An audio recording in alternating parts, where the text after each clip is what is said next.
We began this year with significant weakness in the economy, right? In the first 3 months of the year itself, the economy was struggling. And then we were hit by the pandemic, growth completely collapsed, or rather, output collapsed. And then we've seen this gradual recovery. Now, various people read it differently. Some people say that it's a V-shaped bounce and things are going to be normal very quickly. Some people are more circumspect. They say that we haven't seen the end of the tunnel is still away. So what is your assessment as you see the data coming in, as you do your own field work? How do you assess the strength of this current economic recovery? It's this. I'm in principle against being too much of a tea leaf reader. It's very hard to say, and whatever I say will probably be wrong. I think that the bounce has been slow, actually. I mean, you after a 24% reduction, you might have imagined that we would get a 15% bounce up. We got an 8% bounce up. And we're going to end the year at about 10% short of where we were.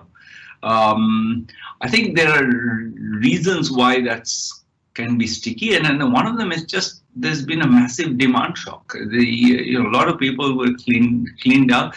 Investment is very slow, and is very slow because we're really much of our investment, it turns out, is domestic economy focused. And our domestic economy is not offering huge rewards right now. So people are sitting on their money. I think that we need a demand bounce. And the demand bounce hasn't happened yet. The initial supply shock has now led to a longer term demand shock where people are basically, precautionary savings are rising. People are being very circumspect about future plans. So now, usually in such situations, especially if your exports are not growing and your domestic demand is weak, the government is the big player in town. What is your assessment of the response of public policy to the macroeconomic situation? Because a lot of the heavy lifting has been done by monetary policy, by the RBI. The fiscal response has been much more modest. So what is your assessment of the response of public policy to this macroeconomic problem? So I think the public policy took as its primary goal to make sure that the banks don't collapse. I think that was the first order of public policy. And therefore, and to ensure that loans were written off, or at least rescheduled.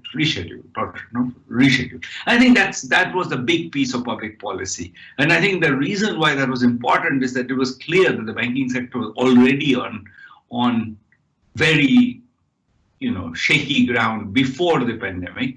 And I think the pandemic would have just sent it into a tailspin. And I think the government was right in thinking that it needs to do something about it. Now, whether it was right about how much of a deficit it could run or not, I think it could have run a bigger deficit. But I think the primary focus was on bailing out the banking sector. The loan rescheduling was central always in what it did. It's the one thing that I think was done to a significant extent. The loans were you didn't have to pay them, and then some transfers were made to the banking sector to compensate it. And I think that seems to be the central piece of the policy. And I see why that was important. I think the banking sector, I still don't think the banking sector is out of the woods, but I think that, and I think the Reserve Bank agrees with that. Do you think that the fiscal response means the fiscal deficit has widened, but a lot of it is because of the decline in tax revenues? It's not because of extra spending, so the fiscal impulse has been weak, so to say.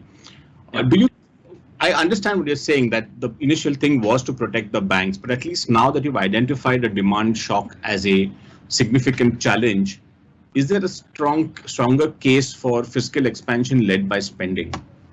I've always taken the view that there should be more fiscal stimulus. I think the question is I think always reading how much of a deficit the government is willing to run. I think the government decided that its primary commitment was to bail out the banking sector and that it couldn't afford more than that.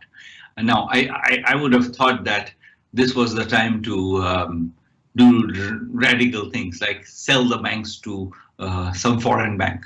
And, I think this is a sort of, in that sense, I think this is a wasted crisis. I think we could have done more. We could have been, I think on the fiscal side, we could have been more aggressive.